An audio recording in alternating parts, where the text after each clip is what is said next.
Lieutenant Aaron Cade walked down the narrow steel hallway of Outposts 8 to 9, his boots echoing softly with each tired step. His uniform felt heavy on his shoulders after 12 hours of patrol along the barren outer borders. The colony had been quiet lately, but regulations required constant watch. Aaron never argued. He followed orders, did his job, and kept to himself. That was his routine. The sliding door to his quarters opened with a quiet hiss. Inside, the small room was just like every soldier's room. Metal walls, a narrow bunk, a small desk with a flickering holoscreen, and a locker with his name etched on it. Aaron dropped his helmet on the desk, unclipped his chest armor, and sighed in relief as the weight lifted off him. He rubbed his tired eyes, longing for sleep. He set his plasma pistol on the nightstand, dimmed the overhead light, and lay down on his bunk. The thin blanket felt cold against his uniform, but fatigue was stronger than discomfort. Within moments, his eyelids grew heavy, and the hum of the air recycler lulled him into deep sleep. Hours passed. Aaron didn't know what woke him. Maybe it was instinct, or maybe it was the faint warmth against his side. His eyes opened slowly, adjusting to the dim emergency light glowing blue in the room.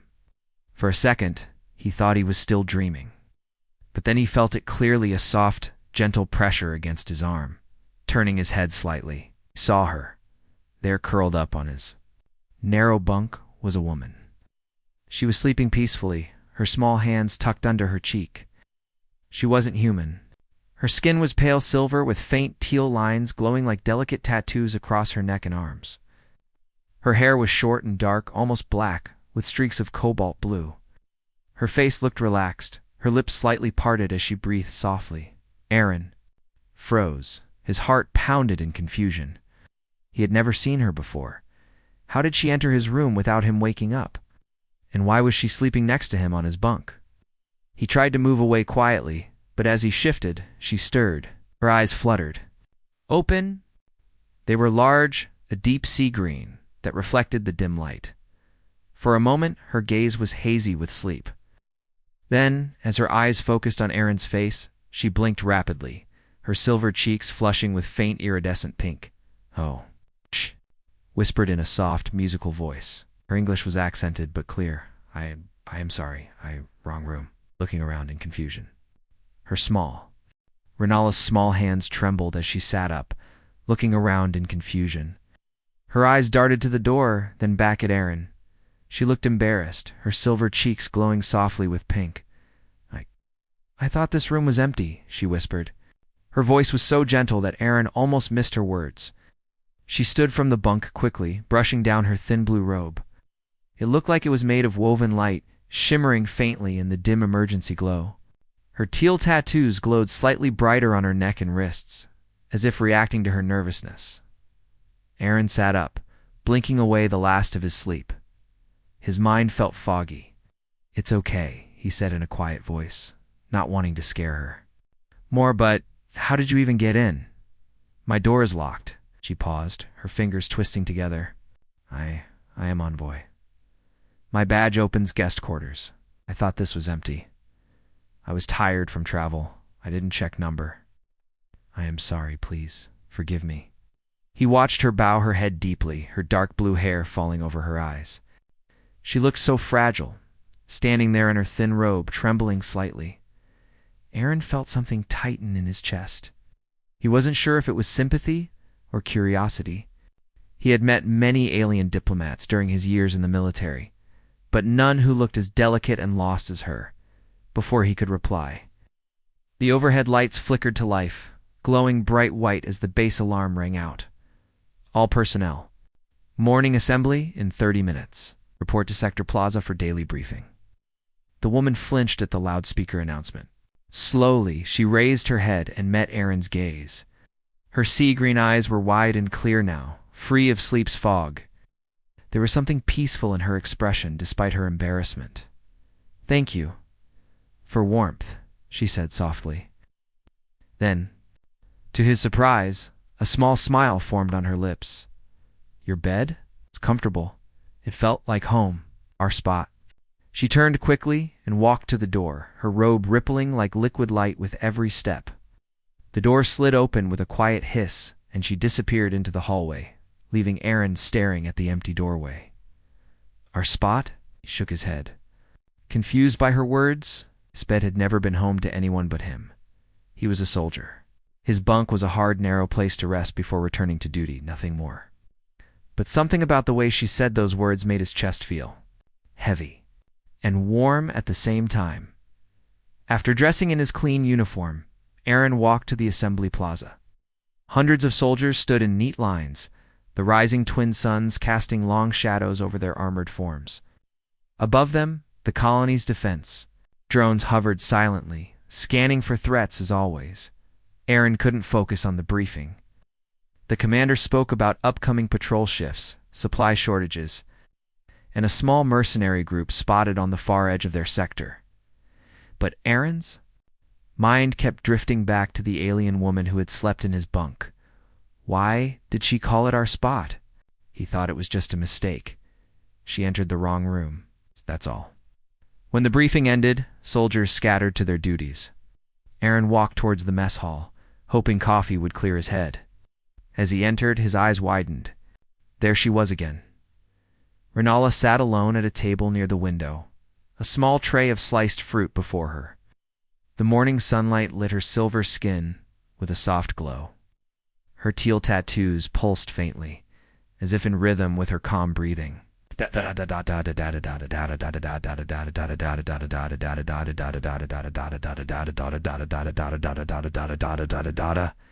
She held a thin fruit slice between her fingers, examining it curiously before taking a small bite.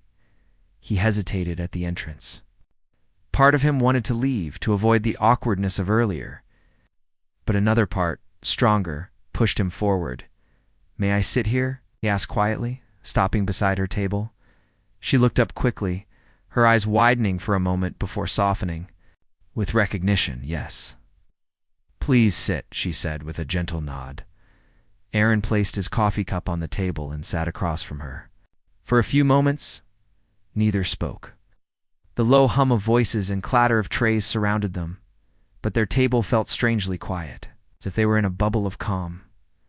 "I'm Aaron Cade," he said finally, trying to sound casual. "I know," she replied, her lips curving into a small smile. "Your name is on locker. I memorized it before I left." He blinked, surprised. "Why?" She looked down at her tray, picking up another slice of fruit and holding it carefully. "On my planet, when you share sleep place, it is sin. Fate connects to souls. They must know each other's names, or bond will not form fully." Aaron frowned slightly, trying to understand. "You believe?" "Because you accidentally slept in my bed, we're connected now," she nodded softly. "Yes. On my world, we call it Kirindal. It means resting hearts find shelter together." Her teal tattoos glowed a little brighter as she spoke those words. Aaron looked down at his coffee, feeling heat rise to his cheeks. No one had ever spoken to him like that before, not even human women he had dated during academy years. He wasn't sure what to say, so he simply sipped his coffee quietly. After a moment, she set down her fruit slice and folded her hands neatly. "I will not force human customs to change," she said in a calm, clear voice. "But for me, bed is our spot, even if only once." Aaron felt his chest tighten again, the same way it did earlier. He didn't believe in fate or alien customs, but something about her words felt peaceful, like the idea of having a place that was shared, not out of duty or need, but out of simple warmth. Renala stood, gathering her tray. "I must go too. Command council now," she said. She paused, looking at him with her soft sea-green eyes. "Thank you again for letting me rest." Before he could reply, she turned and walked away, leaving behind a faint scent like fresh rain. Aaron watched her go, his mind swirling with questions he couldn't yet form. That night, as he lay down on his bunk again, he stared at the ceiling for a long time.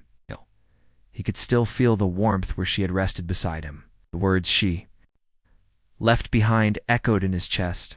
Our spot. For the first time in many years. Aaron fell asleep with a small smile on his face, wondering what tomorrow would bring.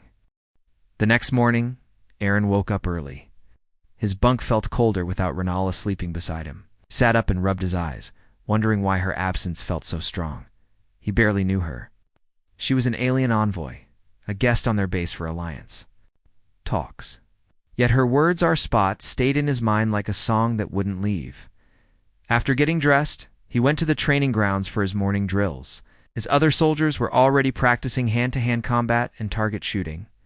Aaron joined them silently, focusing on his punches and kicks. But every time he paused to catch his breath, he saw her face in his mind, her calm sea-green eyes, and the way her teal tattoos glowed softly when she spoke about fate. Later that day, after completing his patrol duty, Aaron walked into the mess hall for lunch. The place was noisy with soldiers laughing, talking, and clinking metal trays. As he grabbed his food and turned around to find a table, he froze. There she was again. Renala sat alone near the large window, sunlight spilling onto her silver skin, making it shimmer beautifully. She was eating small, bright orange fruits from her tray, nibbling each one carefully, as if studying their taste. Her hair fell softly over her eyes as she leaned forward, lost in her own quiet world. Before he could decide what to do, she looked up and met his gaze. Her lips curved into a small smile, and she gestured to the seat beside her. Aaron walked over and sat down without a word. For a moment, they both ate quietly, noticed how she always picked up each fruit with care, as if it was precious. Finally, he spoke. "Why do you keep sitting alone?" he asked softly. She looked at him with calm eyes. "I like quiet," she said, "but also, humans look at me with fear or confusion." "You do not." Aaron felt a small ache in his chest. At her words, "I don't fear you," he said firmly. "I'm just trying to understand you." Renala tilted her head slightly, studying him with interest. "What do you wish to understand? Why you keep calling my bunk our spot?" "No, it was just—" Renala placed down her fruit gently and looked at Aaron with calm eyes. "It was a mistake," she said softly. "But in my culture, mistakes like that are believed to be fate's guidance. We do not ignore such signs. They teach us where warmth and safety live." Aaron didn't know how to respond. He looked away, feeling heat rise to his cheeks again. Before he could speak, the base alarm suddenly blared, cutting through the mess. Hall's noise. Emergency alert. All personnel report to defense stations immediately. This is not a drill. Soldiers jumped from their seats, grabbing weapons and helmets as red lights flashed along the walls. Aaron stood quickly, his combat instincts taking over. He turned to Renala. "Stay here," he said firmly, "but base is under attack. It's too dangerous for you outside." But she shook her head calmly. "I can help. I'm not only envoy. I am also defender." Aaron blinked at her words, but had no time to ask further. He ran towards the armory, strapping on his chestplate and helmet as his squad gathered. Outside, the sky was dark with smoke. Explosions shook the ground beneath their boots. Plasma bolts lit the air with deadly blue flashes. Aaron's communicator crackled with the commander's voice. "Mercenary ships have landed near Sector 9. They're targeting our command center. All units intercept immediately." Aaron led his squad forward, weaving between metal cargo containers and burned vehicles. They fired at approaching mercenaries, their black armor marked with red skull symbols. Plasma bolts hissed past Aaron's head as he ducked behind a broken supply truck, returning fire quickly. His squad moved efficiently, trained for moments. Like these, suddenly he heard shouting near the command center entrance. He turned and saw 3 mercenaries dragging away a wounded communications officer. Before he could react, a blue light burst across the air. The mercenaries froze mid-step, trapped inside a shimmering energy field. Aaron's eyes widened. Renala walked calmly towards them, her teal tattoos glowing brightly, her hands raised as if guiding invisible currents. She looked different, Neno. Longer a gentle envoy eating fruit in the mess hall. Her eyes burned with fierce determination. The energy field she created flickered like a living shield, trapping the enemies without harming them. She released a quiet breath, and the mercenaries collapsed unconscious. The wounded officer slumped to the ground, breathing hard. Aaron rushed over and Aaron helped the wounded officer stand. "Go to the medbay," he ordered. The officer nodded weakly and limped away.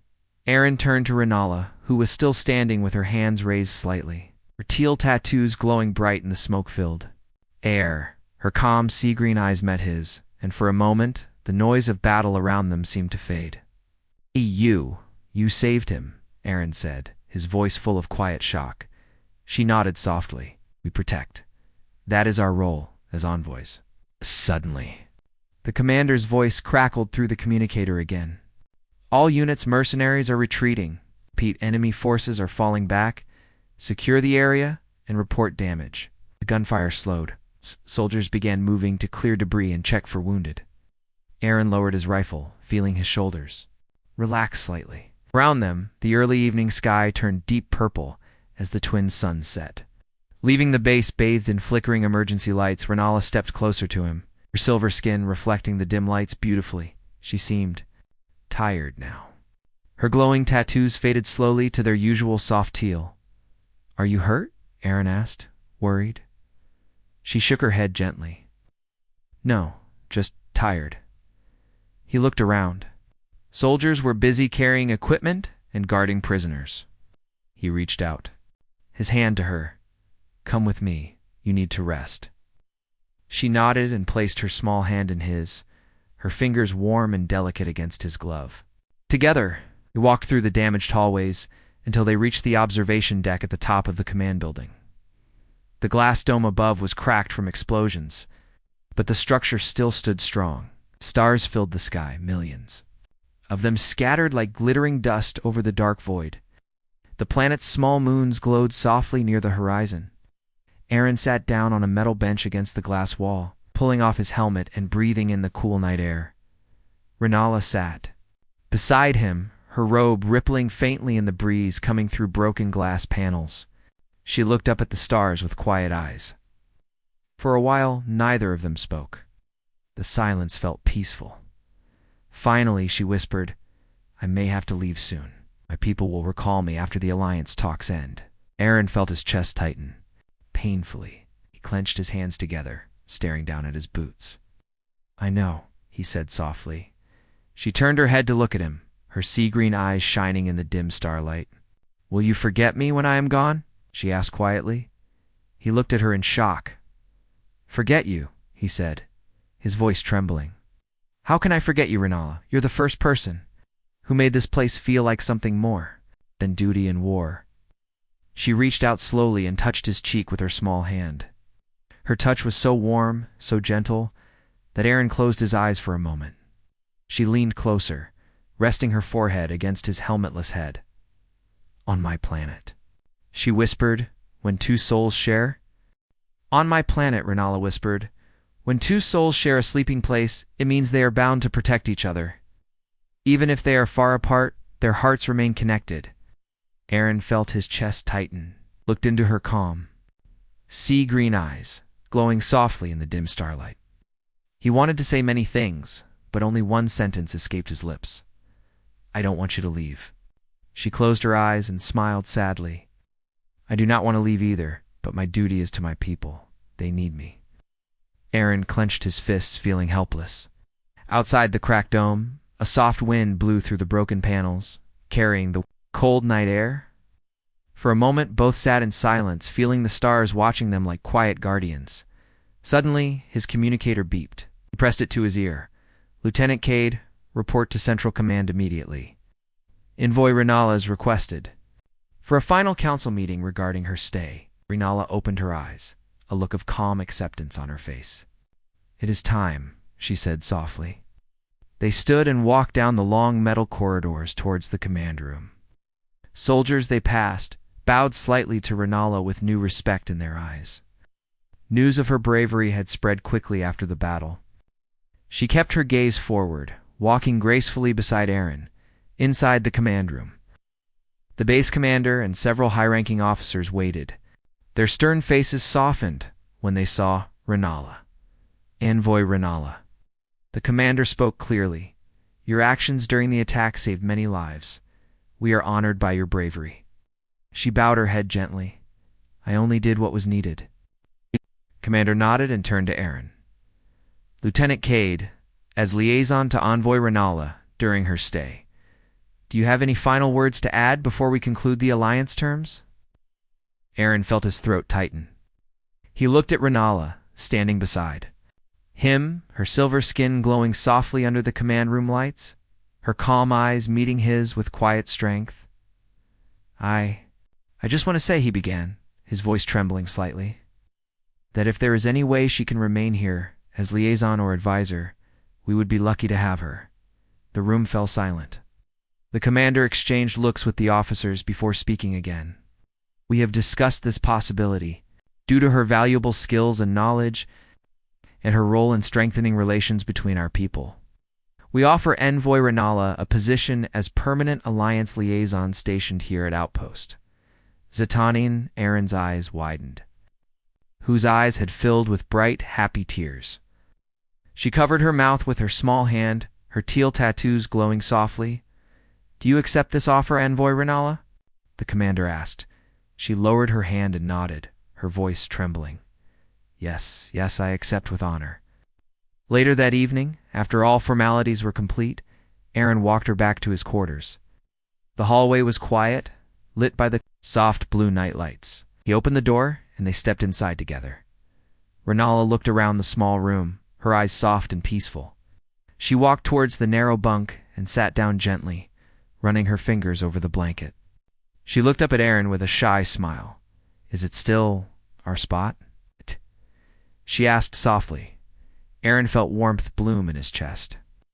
He walked forward and sat beside her, their shoulders touching lightly. It's always been our spot, he said quietly. From the first night you slept here by mistake, it felt right. She leaned her head against his arm, closing her eyes. For a while, they sat together in silence, listening to the hum of the air recycler. Outside the small window, the stars shone brightly over the quiet base. In the days that followed, Renala moved her few belongings into his quarters. Her robes hung neatly beside his uniforms. Small alien plants in silver pots decorated the desk, their tiny glowing leaves lighting up the dark room at night. Soldiers teased Aaron lightly whenever they saw him walking with her, but all could see how happy he looked now. During patrol breaks, Renala would wait for him with small packets of alien sweets, and they would share quiet meals together. Sometimes, she sang gentle songs in her language while he drifted to sleep after long shifts. Her voice was calm, like flowing water, easing the tension in his mind. In the evenings, when the stars appeared beyond the dome, they sat together on his bunk, leaning against each other and speaking softly about dreams of peace between their people. One night, as Aaron rested with his head on her lap, he looked up at her peaceful face and whispered, Do you still believe fate guided you into my room that night? She smiled and brushed his hair gently with her fingers. Yes, she said softly, because that mistake brought me home. Aaron closed his eyes, feeling her warmth surround him. For the first time in his life, he felt like he truly belonged somewhere, not just as a soldier, but as a person.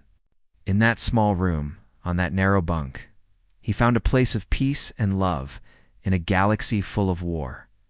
It was their spot forever,